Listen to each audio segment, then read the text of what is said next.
եթերում ազատ լուրերի հիմնական թողարկումն է, տաղավարում աշխատում են Արա Աբրահամյանը և Լուսինե Զարայելյանը, բարի երեկո, օրվա իրադարձությունները նախ համառոտ։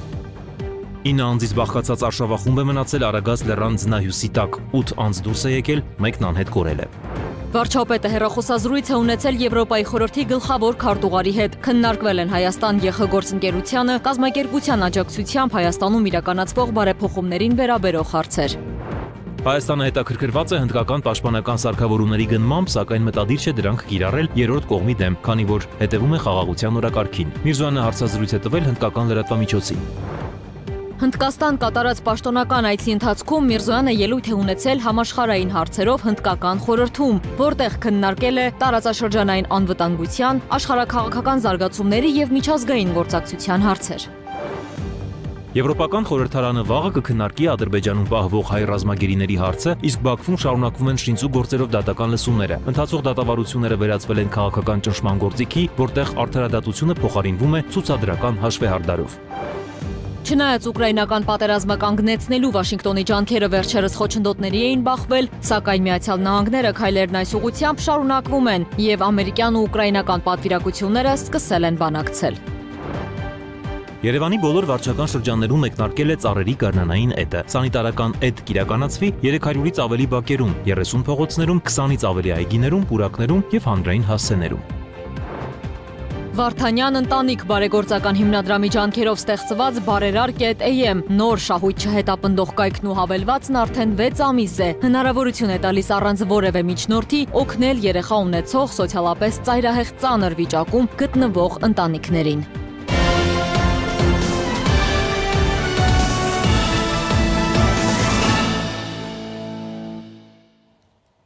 Այսօր ահազանգ է ստացվել, որ Արագած լեռան հյուսիսային գագաթին տեղի է ունեցել ձնահյուս, որի տակ է մնացել 9 անձից բաղկացած արշավախումբը, նրանցից 8-ին հաջողվել է դուրս գալ, մեկը անհետ կորել է։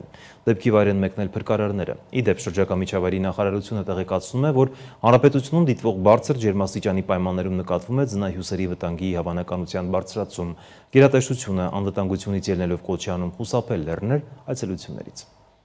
Այլ թեմաներ վարչապետ Նիկոլ Փաշինյանը հեռախոսազրույց է ունեցել Եվրոպայի խորհրդի գլխավոր քարտուղար Ալեն Բերսիի հետ։ Զրուցակիցները քննարկել են Հայաստան ԵԽ գործընկերությանը կազմակերպության աջակցությամբ Հայաստանում իրականացվող բարեփոխումներին վերաբերող հարցեր։ Անդրադարձ է կատարվել նաև Հայաստանի և Ադրբեջանի միջև խաղաղության հաստատմանը և տարածաշրջանային կայունությանը վերաբերող հարցերի։ Նյու Դելիում կայացել է Հայաստանի և Հնդկաստանի արտաքին գործերի նախարարների առանձնազրույցը, որին հաջորդել է ընդլայնված կազմով հանդիպումը։ Հանդիպման արդյունքով ստորագրվել են փոխհմբռնման հուշագիր։ Արարատ Միրզոյանը նաև հարցազրույց է տվել հնդկական WION լրատվամիջոցին, որում անդրադարձել է հայ-հնդկական ռազմական գործակցությանը։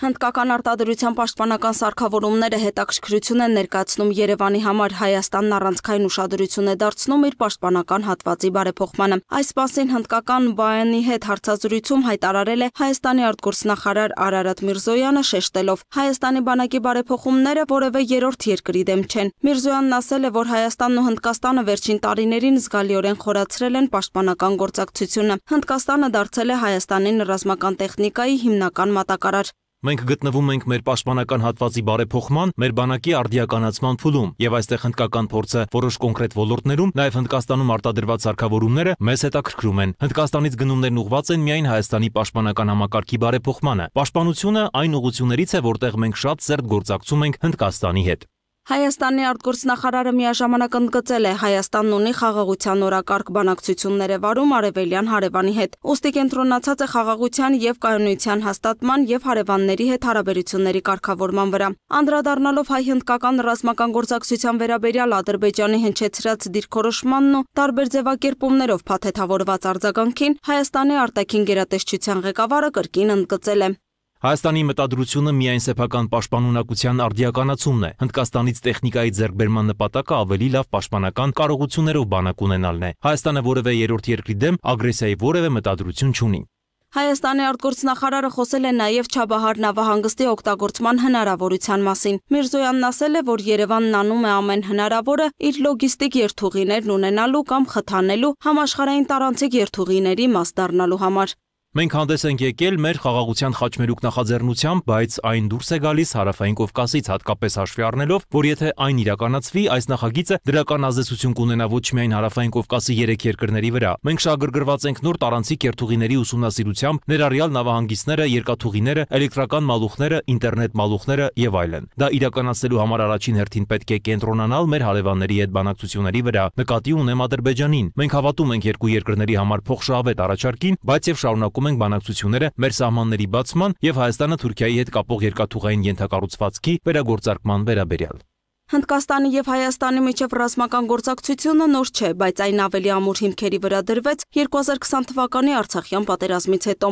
Այսօր արդեն պայմանավորված տարածաշրջանային անվտանգային նոր մարտահրավերներով եւ Հայաստանի պաշտպանության ուժերի զարգացմամբ Հնդկաստանը մեր երկրին տրամադրում է տարբեր տեսակի սպառազինություն, այդ թվում հրետանային համակարգեր, բեռնատարներ, օդանավեր, ռազմական տեխնոլոգիաներ, նաեւ այլ ռազմարդյունաբերական արտադրանքներ։ 2021-ից սկսած Հայաստանի ներկայացուցիչները հաճախ մասնակցում են հնդկական ռազմական վարժանքներին։ Իդեպ Երևանը եւ Դելին նաեւ համագործակցում են ահաբեկչության դեմ պայքարի եւ տեղեկատվության փոխանակման ոլորտներում։ Հայաստանը շարունակում է աշխատել Հնդկաստանի հետ նորագույն պաշտպանական տեխնոլոգիաների կիրառման եւ զարգացման վրա։ Այժմ երկու երկրները ծրագրում են կյանքի կոչել նոր զինատեսակների մշակման եւ համատեղ արտադրության վերաբերյալ գործակցությունը։ Այդ շրջանակում մեծ ուշադրություն է դարձվում ոչ միայն սպառազինությանը, այլև տեղեկատվական եւ դիվանագիտական գործարքներին։ Լուսինե Գրիգորյան, Free News, Ազատ լուրեր։ Հնդկաստան կատարած պաշտոնական այցի ընթացքում Միրզոյանը նաև ելույթ է ունեցել համաշխարհային հարցերով հնդկական խորհրդում, որտեղ քննարկել է տարածաշրջանային անվտանգության, աշխարհաքաղաքական զարգացումների եւ միջազգային գործակցության հարցեր։ Նա առանձնահատուկ կարևորել է խաղաղության եւ երկխոսության անհրաժեշտությունը որպես կայունության ու զարգացման հիմնական պայման, նաև անդրադարձել Հայաստան-Ադրբեջան հարաբերություններին եւ Ադրբեջանում պահվող հայ գերիների խնդրին։ Հայաստանի արտաքին գործերի նախարար Արարատ Միրզոյանը Նյու Դելիում ելույթ է ունեցել համաշխարհային հարցերով հնդկական խորհրդում։ Իր խոսքում նախարարը մանրամասն անդրադարձել է Հայաստանի եւ Հնդկաստանի միջև հարաբերություններին, տարածաշրջանային զարգացումներին, աշխարհաքաղաքական մարտահրավերներին, Հայաստանի արտաքին քաղաքական առաջնահերթություններին, նաեւ Հայաստան-Ադրբեջան հարաբերություններին եւ խաղաղության գործընթացին։ Միջոցառմանը ներկային Հնդկաստանում հավատարմագրված դիվանագիտական կորպուսի, փորձագիտական շրջանակների եւ լրատվամիջոցների ներկայացուցիչներ։ Նա նախ խոսել է հայ-հնդկական հարաբերությունների մասին, ընդգծելով երկու երկրների դարավոր բարեկամությունը։ Նախարարը նկատել է, որ Հնդկաստանը եղել է առաջին երկրներից մեկը, որը 1991 թվականին ճանաչել է Հայաստանի անկախությունը։ Արդեն 1995-ին ստորագրվել է բարեկամության եւ գործակցության վերաբերյալ պայմանագիրը, որը դարձել է երկու երկրների դիվանագիտական հարաբերությունների հիմքը։ Ինչը լավ առիթ է գնահատելու անցած ճանապարհն ու նախանշելու մեր ապագան համագործակցության ուղղությունները։ Միրզոյանը պատմական ակնարկ է կատարել նշելով, որ Հայաստանի եւ Հնդկաստանի ժողովուրդները դարեր շարունակ կապված են եղել առևտրի, մշակութային ու քաղաքակրթական փոխանակումների միջոցով։ Հայ վաճառականները դեռևս վաղ ժամանակներից գործուն մասնակցություն են ունեցել Հնդկաստանի տնտեսական կյանքում, իսկ հայ համայնքը կարևոր դեր է խաղացել տեղի մշակութային եւ կրթական զարգացման գործում։ Մեր ժողովուրդների բարեկամությունը ձևավորվել է ոչ միայն տնտեսական կապերով, այլ կրթական ու մշակութային համագործակցության հիման վրա։ Կալկաթայի հայոց մարդասիրական ճեմարանը, Հնդկաստանի տարածքում պահպանված հայկական եկեղեցիներն ու հուշարձանները վկայում են մեր դարավոր ներկայության մասին։ Արտաքին գործերի նախարարն իր ելույթում նաև անդրադարձել է Հարավային Կովկասում ստեղծված անվտանգային իրավիճակին, ընդգծելով, որ Հայաստանը շարունակում է հետևողականորեն աշխատել տարածաշրջանում խաղաղության հաստատման ուղղությամբ։ Մենք վստահ ենք, որ խաղաղությունն այլընտրանք չունի։ Երկխոսության միջոցով ձեռք բերված համաձայնությունները միակ ուղին են երկարատև կայունություն եւ տարածաշրջանային զարգացում ապահովելու համար։ Նախարարն ընդգծել է, որ Հայաստանը պատրաստ է Ադրբեջանի հետ խաղաղության պայմանագրի ստորագրմանը, այն հիմնավորելով միջազգային իրավունքի սկզբունքներով, ներառյալ ինքնիշխանության, տարածքային ամբողջականության, սահմանների անձեռնմխելիության եւ ուժի չկիրառման կարեւորությունը։ Միևնույն ժամանակ նա նշել է, որ ցավոք խաղաղության գործընթացի ճանապարհին դեռևս գոյություն ունեն լուրջ խոչընդոտներ։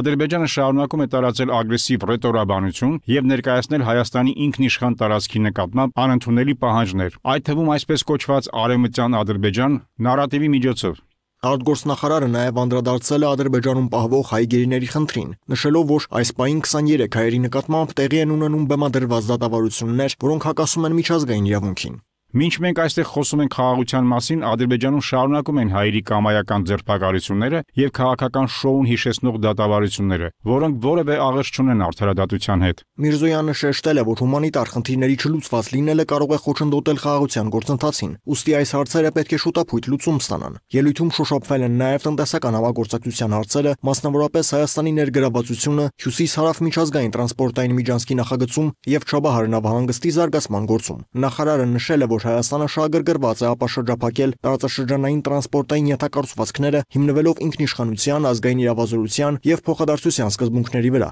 Մենք չենք ցանկանում փակ սահմաններով ապրել, այլ հակառակը, ձգտում ենք տարածաշրջանային ինտեգրման եւ տնտեսական կապերի ամրապնդման։ Նա նաև նշել է, որ Հայաստանը պատրաստ է զարգացնել տնտեսական եւ ռազմական գործակցությունը Հնդկաստանի հետ, ընդգծելով պաշտպանական ոլորտում գործակցության ընդլայնման կարևորությունը։ Ելույթի ավարտին նախարարը վերահաստատել է Հայաստանի հանձնառությունը, շարունակելու խաղաղության հաստատման ուղղված քայլերը, խորացնելու միջազգային գործընկերությունների շրջանակը եւ խթանելու երկկողմ ու բազմակողմ դիվանագիտական հարաբերությունները։ Հայաստանը հավատարիմ է կառուցողական երկխոսության ճանապարհին։ Մենք պատրաստ ենք գործակցել մեր բոլոր գործընկերների հետ, հանուն կայունության, զարգացման եւ խաղաղության։ Եզրափակելով եւ ամփոփելով արտգործնախարարը հերթական անգամ անդրադարձել է տարածաշրջանային անվտանգությանը, Հայաստանի արտաքին քաղաքական առաջնահերթություններին եւ տնտեսական զարգացման ծրագրերին։ Անդրանիկ Ավետիսյան, Free News, Ազատ լուրեր։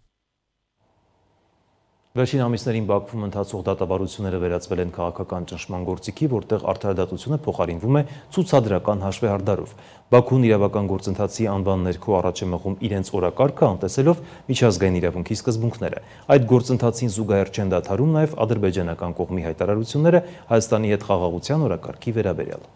Մինչև Բաքվում շարունակվում է հայ գերիների բեմադրված դատավարությունը, Թուրքիայի նախագահ Ռեջեփ Թայիփ Էրդողանը շտապել է մեկնաբանել Ադրբեջանի նախագահ Իլհամ Ալիևի Անկարա կատարած այցի արդյունքները, նշելով, որ քննարկվել են կարևոր հարցեր, այդ թվում Հայաստանի հետ խաղաղ բանակցությունների հեռանկարները։ Սակայն այս թվացյալ խաղաղասիրական հայտարարություններին զուգահեռ Ադրբեջանի արտաքին գործերի նախարար Ջեյհուն Բայրամովը կրկին պնդել է, թե Հայաստանը դեռ տարածքային հավակնություններ ունի Ադրբեջանի նկատմամբ։ Ավելինս, նրա Հայաստանում արկա են ռևանշիստական տրամադրություններ, ինչը նրա կարծիքով խոչընդոտում է Բաքվի եւ Երևանի միջև կայուն խաղաղության հաստատմանը։ Մյուս խոչընդոտը Բայրամովի խոսքով Հայաստանի սրընթաց ռազմականացումն է։ Իսկ Բաքվի ռազմական դատարանում 22 օր հացադուլի մեջ գտնվող Ռուբեն Վարդանյանի առանձնացված շինծուգործով հերթական լսումներն են։ Նրա առողջական վիճակի մասին հստակ տեղեկություններ չկան։ Ըստ քաղաքական վերլուծաբանների դա որևէ ազդեցություն չի ունենա ադրբեջանական դատարանի վրա, որովհետև անգամ նախորդ նիստերին Վարդանյանի վատ ինքնազգացողությունը հաշվի չեն առել, շարունակելով դատավարությունն անվանվող ֆարսը։ Ինչպես հայտնում են ադրբեջանական լրատվամիջոցները, այսօրվա նիստում լսել են վկաներից մեկի ցուցմունքը։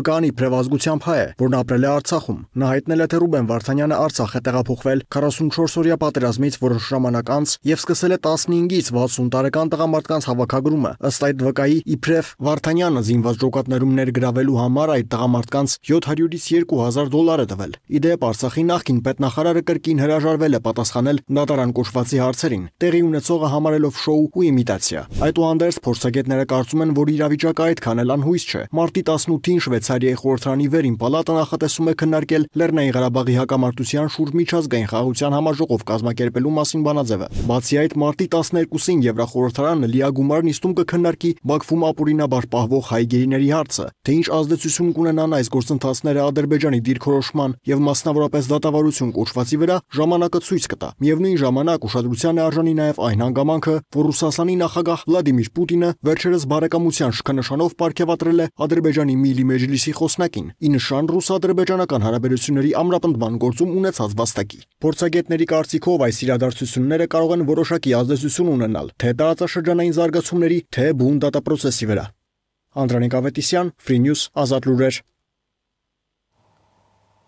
Միացյալ Նահանգների կոնգրեսի օրենսդիրների երկուսակցական խումբն օրինագիծ է մշակել, որը կոչ է անում ազատ արձակել ադրբեջանցի հայտնի տնտեսագետ ընդդիմադիր գործիչ Գուբատ Իբադօղլուին, որը ներկայում տնային կալանքի տակ է։ Այս մասին հայտնել է Վաշինգտոնում բնակվող ադրբեջանցի մի լրագրող, նրա խոսքով նախագիծը նախատեսում է արգելել Ադրբեջանի նախագահ Իլհամ Ալիևի ինքնաթիռների պահեստամասերի արտահանումը, քանի դեռ Իբադօղլուն ազատ չի արձակվել։ Օրինագիծը նաև պահանջում է, որ Միացյալ Նահանգների պետքարտուղար քարտուղար Մարկո Ռուբիոն կոնգրեսի համապատասխան հանձնաժողովներին զեկույց ներկայացնի ադրբեջանցի ընդդիմադիր կալանքի, նրա ազատ արձակմանն ուղղված Միացյալ Նահանգների դիվանագիտական ջանքերի և պատժամիջոցները շրջանցելու Ադրբեջանի փորձերի մասին ոչ ուշ, քան 30 օր հետո։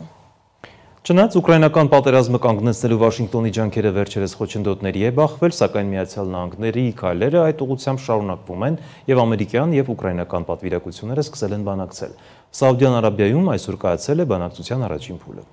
ԱՄՆ պետքարտուղար Մարկո Ռուբիոն կիրակի մեկնել է Սաուդյան Արաբիա, Ջիդա, ուր բանակցություններ են նախատեսված ուկրաինական պատվիրակության հետ։ Հայտարարված նպատակն է նախագահ Դոնալդ Թրամփի օրակարգի առաջմղումը փոխհամաձայնություն ձեռք բերել Ռուսաստան-Ուկրաինա պատերազմին վերջ տալու գործում։ Հիշեցնենք, Ջիդայում նախատեսված բանակցություններին նախորդել էին բավականին բուռն զարգացումներ։ Սպիտակ տանը նախագահներ Թրամփի և Զելենսկու թեժ հանդիպումը, որին հաջորդել էր Ուկրաինայի նախագահի հրապարակային պատրաստակամությունը ձեռնամուխ լինել Մոսկվա հետ խաղաղ բանակցություններին։ Նախագահ Թրամփը անցած ուրբաթ անդրադարձել էր գործերի ընթացքին։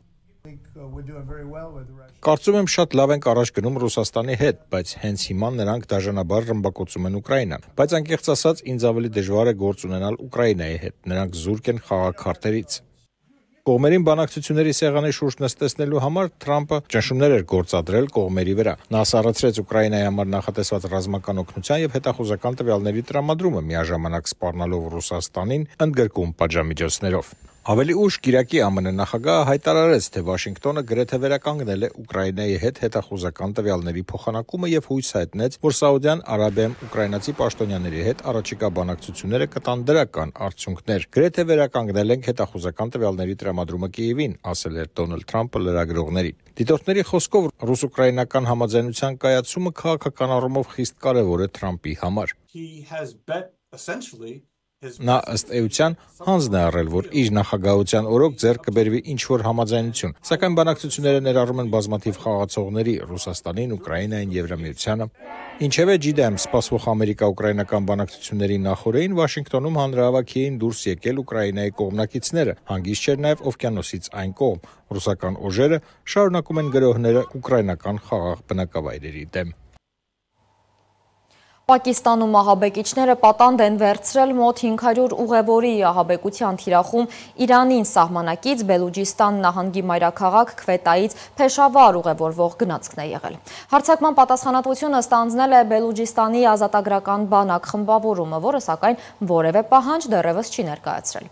Ահաբեկիչները միայն սպառնացել են սպանել հարյուրավոր ուղևորների, եթե իրենց դեմ որևէ ռազմական օպերացիա իրականացվի։ Իսկ Սիրիայի ներկայիս իշխանությունը և քրդական Սիրիայի ժողովրդավարական ուժերը հրադադարի մասին համաձայնության են հասել։ Պայմանագիրը ստորագրել են Սիրիայի ժամանակավոր նախագահ Ահմեդ Ալ-Շարան և Սիրիայի ժողովրդավարական ուժերի հրամանատարը։ Ըստ պայմանավորվածության քրդական ուժերը պետք է դառնան Սիրիայի ուժային կառույցների մաս։ Բացի այդ կերաշխավորվեն քուրդ բնակչության բոլոր իրավունքները։ Քրդերն իրենց հերթին պարտավորվում են աջակցել Սիրիայի նոր իշխանությանը Բաշար Ասադի կողմնակիցների և Սիրիայի անվտանգությանն ու միասնությանը սպառնացող այլ գործոնների դեմ պայքարում։ Համաձայնագիրը պետք է կյանքի կոչվի մինչև այս տարվա վերջ։ Միջազգային նորությունները տեսաշարով։ Մոսկվայի և Մերձմոսկովյան շրջանների վրա ուկրաինական ԱԹՍ-ների մասսայական հարձակման հետևանքով մեկ մարդ է զոհվել, 3-ը վիրավորվել։ Մոսկվայի քաղաքապետը հայտնել է, որ 60 անօթաչուներ գրոհել են քաղաքական վնասված շենքեր ու շինություններ։ Բելգորոդի շրջանում էլ 36 բնակավայր է մնացել առանց հոսանքի։ Հաղորդվում է, որ Ռուսաստանի պաշտպանության նախարարության հակաօդային պաշտպանության ուժերը խոցել են Մոսկվայի ուղղությամբ թռչող հակառակորդի 69 անօթաչու թռչող սարք։ ԱԹՍ-ների հարձակման հետևանքով ժամանակավորապես սահմանափակումներ են մտցվել Վնուկովո օդանավակայանում։ Միացյալ Նահանգների պետքարտուղար Մարկո Ռուբիոն հայտարարել է, որ հակամարտության ցանկացած կարգավորման դեպքում Ուկրաինան ստիպված է լինելու հրաժարվել իր տարածքների մի մասից։ Սպիտակ տան բանագնաց Սթիվ Ուիտքոֆն էլ տեղեկացրել է, որ Ուկրաինայի նախագահ Վոլոդիմիր Զելենսկին նամակ է ուղարկել Դոնալդ Թրամփին, ներողություն խնդրելով Սպիտակ տանը տեղի ունեցած միջադեպի համար։ Ուկրաինայի նախագահ Վոլոդիմիր Զելենսկին այցելել է Սաուդյան Արաբիա, ակնկալվում է, որ Զելենսկին բանակցություններ կանցկացնի թագաժառանգ Մոհամմեդ բին Սալմանի հետ։ Միացյալ Նահանգների և Ուկրաինայի բանակցությունները կկայանան Կարմիր ծովի ափին Ջիդա քաղաքում։ Դրանց Զելենսկու մասնակցությունը սակայն չի նախատեսվում։ Այստեղ է նաև Միացյալ Նահանգների պետքարտուղար Մարկո Ռուբիոն։ Հաղորդվում է, որ Թրամփի վարչակազմի բարձրաստիճան պաշտոնյաները այս շաբաթ Սաուդյան Արաբիայում առանձին հանդիպումներ կանցկացնեն ռուս և ուկրաինացի պաշտոնատար անձանց հետ։ Միացյալ Նահանգների հետ բանակցությունների ընթացքում Կիևը կառաջարկի Ռուսաստանի հետ օդային եւ ծովային հրադադար։ Միաժամանակ ուկրաինական կողմում մտահոգություններ կան, որ Ռուսաստանը կարող է նկատելի առավելություն ստանալ ռազմի դաշտում, եթե Միացյալ Նահանգները շարունակի Կիևին հետախուզական տվյալներ չտրամադրել։ Սիրիայի նախագահ Ահմեդ Ալ-Շարան հայտարարել է, որ Սիրիան ցանկանում է Ռուսաստանի հետ պահպանել ռազմավարական հարաբերությունները, նաև մտադիր չէ թույլ տալ պառակտում երկու երկրների միջև։ Թուրքիայի նախագահ Ռեջեփ Թայիփ Էրդողանը հայտարարել է, թե Սիրիայի կառավարական ուժերի արդյունավետ միջամտության շնորհիվ իրավիճակը վերահսկելի է, սակայն զգայուն ոչ Իրաքում, ոչ Սիրիայում, ոչ Լիբանանում, ոչ էլ տարածաշրջանի այլ երկրներում մենք մարդկանց չենք բաժանում ըստ ցակման կրոնի կամ աղանդի, ասել է Էրդողանը։ Ուժի մեջ են մտել չինական նոր մաքսատուրքերը Միացյալ Նահանգների գյուղատնտեսական ապրանքների նկատմամբ։ Ամերիկյան գյուղմթերքի համար սահմանվել են 10-ից 15% տուրքեր։ Դա արվել է ի պատասխան Միացյալ Նահանգների կողմից չինական ապրանքների ներմուծման մաքսատուրքերի հերթական բարձրացմանը։ Փետրվարից արդեն իսկ գործում էր 10% մաքսատուրք Միացյալ Նահանգների ներմուծվող չինական ապրանքների համար, իսկ անցած շաբաթ այն հասցվել է 20%-ի։ Մինչև մարտի 10-ը առաքված եւ մինչև ապրիլի 12-ը Չինաստան հասած ապրանքները չեն ենթարկվում նոր մաքսային կանոններին։ Միլիարդատեր Իլոն Մասկը հայտարարել է, որ X-ի սոցիալական ցանցը դարձել է զանգվածային կիբերհարձակման թիրախ։ Մենք ամեն օր հարձակման ենք ենթարկվում, բայց այս անգամ դա արվել է մեծ ռեսուրսներով։ Ներգրաված է կամ մեծ համակարգված խումբ, կամ մի ամբողջ երկիր, ասել է Իլոն Մասկը։ Շարունակում ենք թողարկումը Երևանի բոլոր վարչական շրջաններում մեկնարկել է ծառերի գարնանային էտը։ Սանիտարական էտ կիրականացվի 300-ից ավելի բակերում, 30 փողոցներում, 20-ից ավելի այգիներում, պուրակներում և հանրային հասցեներում։ Մայրաքաղաքի վարչական շրջաններում մեկնարկել են ծառերի գարնանային էտի աշխատանքները։ Գործընթացն իրականացվում է բոլոր ագրոկանոններին համապատասխան։ Երևանի քաղաքապետարանի եւ վարչական շրջանների գործակցությամբ քաղաքապետարանի բնապահպանության վարչության վերահսկողության ներքո։ Կոնկրետ այստեղ բակային տարածք կա, որ գրություն է եղել, խոսք ենք տվել, որ գարնանը կանենք եւ հիմա ինչպես տեսնում եք իրականացվում է այդ այդտեղ։ Այդ ընդհանրապես ֆիտոտեխնիկական ագրոմիջոցառում է, որի ժամանակ մենք հեռացնում ենք տվյալ ծառի թորացած ճյուղերը, հիվանդ ճյուղերը, որը նկատվում է հիմա, անձեն աչքում նկատվում է դրանք, եւ եթե սաղարթը ինչ-որ դեֆորմացված է դա ձևի, մենք աշխատում ենք այդ սաղարթը կոսմետիկ էտի միջոցով բերել նորմալ վիճակի։ Արդեն իսկ ընթանում են ծառերի ձևավորման, իսկ առանձին ծառատեսակների դեպքում նաև խորհեդման կամ այսպես կոչված երիտասարդացման աշխատանքներ։ Դրանք ըստ մասնագետների ծառերի կենսունակության ապահովման տեսակետից պարտադիր միջոցառումներ են, հատկապես որոշ ծառատեսակների դեպքում։ Հիմնականում էտվում են թեղիները, մոտ 70%-ը, այնուհետ բարդիները, հացենիներ, թխկիներ եւ այլն։ Այսօր աշխատում ենք մեկ խմբով, այսինքն աշխատում է մեկ ագրովերելակ եւ մեկ բեռնատար, վաղը կլինի 2 բեռնատար, 2 ագրովերելակ։ Անվտանգությունն ապահովելու նպատակով գործընթացը նախ իրականացվում է խնդրահարույց այն հասցեներում, որտեղ ճյուղերը խանգարում են ճանապարհային երթևեկության նշաններին ու արտաքին լուսավորության համակարգին։ Սկսել ենք թեժ գծերով ստացված հասցեները, բնակիչների կողմից դիմաց, ծանրաբեռնված ճկված ծառերի հեռացում, չորացած ճյուղերի հեռացում, հիմնականը կատարում ենք սանիտարական էտման աշխատանքներ։ Ունենք նաև ներկայացրած փողոց, որը Աթլան փողոցն է, այս պահին դիմումով հասցեներն ենք անում, ովքեր որ դիմել են Աշնանից մինչև գարնան ընկած հատվածում, այդ հասցեներից սկսել ենք, բակային տարածքները կվերջացնենք, այնուհետև կանցնենք մեր կենտրոնական փողոցների էտման աշխատանքներին։ Նախատեսվում է սանիտարական էտ իրականացնել 300-ից ավելի բակերում, 30 փողոցներում, 20-ից ավելի այգիներում, պուրակներում եւ հանրային հասցեներում։ Ծառերի էտն ընթանում է ինչպես փողոցների հարակից մայթեզրիա հատվածներում, այնպես էլ բակային տարածքներում։ Էտին զուգահեռ կազմակերպվում է նաեւ ճյուղերի տեսակավորում եւ տեղափոխում։ Լուսինե Գրիգորյան, Free News, Ազատ լուրեր։ Վարդանյան ընտանիք բարեգործական հիմնադրամի ջանքերով ստեղծված բարերար ԿՏԵՄ նոր կայքն ու հավելվածը, որոնք շահույթ չեն հետապնդում, արդեն 6 ամիս է հնարավորություն են տալիս անմիջականորեն առանց որևէ միջնորդի օգնել երեխա ունեցող սոցիալապես ծայրահեղ ծանր վիճակում գտնվող ընտանիքներին։ Ի դեպ կայքում եւ հավելվածում յուրաքանչյուր երկուշաբթի տեղադրվում է նոր ընտանիքի մասին պատմող տեսանյութ։ Բարերար ԿՏԵՄ կայքն ու հավելվածը 6 ամսվա ընթացքում փոխեցին բազմաթիվ մարդկային ճակատագրեր եւ բոլորիս իրական բարերար դառնալու լավագույն հնարավորություն տվեցին։ 6 ամիս առաջ Հայաստանի պատմության մեջ առաջին անգամ ստեղծվեց որևէ տեսակի շահույթ չհետապնդող աննախադեպ մի նախագիծ Բարերարկետեմ անունով։ Նորաստեղծ կայքի եւ հավելվածի առաքելությունն է գտնել եւ օգնել անչափահաս երեխա ունեցող կարիքավոր ընտանիքներին եւ ամենակարևորն առանց որևէ մեկի միջնորդության։ Պարզ եւ ամբողջությամբ թափանցիկ ձևով փոխանցում կատարել ընտանիքների անունով բացված Իդրամ համակարգի միջոցով եւ անձնական հաշվի համարներին կամ անձամբ այցելել կայքում նշված հասցեով։ Ամբողջ աշխարհում շատ-շատերը կուզենան օգնեն, բայց չգիտեն ինչ ձևով, ինչ ձևաչափով եւ նաեւ վստահության պակաս միգուցե կա։ Բարերարկետեմը ուզում եմ շատ կուզեի, որ տարածվի ու բոլորը իմանան, որ ուղիղ կապով 1 րոպեում կարող եք շատ մարդկանց շատ օգնել։ Գաղափարն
թե դա ցուցադրելու մանավանդ եթե գործը վերաբերում է բարեգործության, դու անում ես քո համար ու բնականաբար այդ անելուց հետո քեզ շատ լավ ես զգում, որ կարողացել ես գոնե այսքան օգնել որևիցե մեկին։ Բարեգործությունը յուրահատուկ սիրո դրսևորում է, որն արտահայտվում է ամենապարզ քայլերի միջոցով։ Միմյանց օգնելու գաղափարն այս ընթացքում վարակեց բազմաթիվ մարդկանց։ Այսօր էլ նրանք են փորձում իրենց օրինակով մյուսներին էլ ուղղորդել դեպի աստվածահաճո մարդկային փոխհարաբերություններ։ Ամբողջ սրտով, ամբողջ մտքով եւ հոգով ողջունում եմ Բարերարկետեմի մարդասիրական եւ մարդանվեր գործունեությանը, որը խթան է հանդիսանում այն մարդկանց, ովքեր ունեն սիրո, ջերմության եւ օգնության կարիք, հնարավորինս օգնել այդ մարդկանց այս արևի տակ իրենց բաժին արևը ապրելու։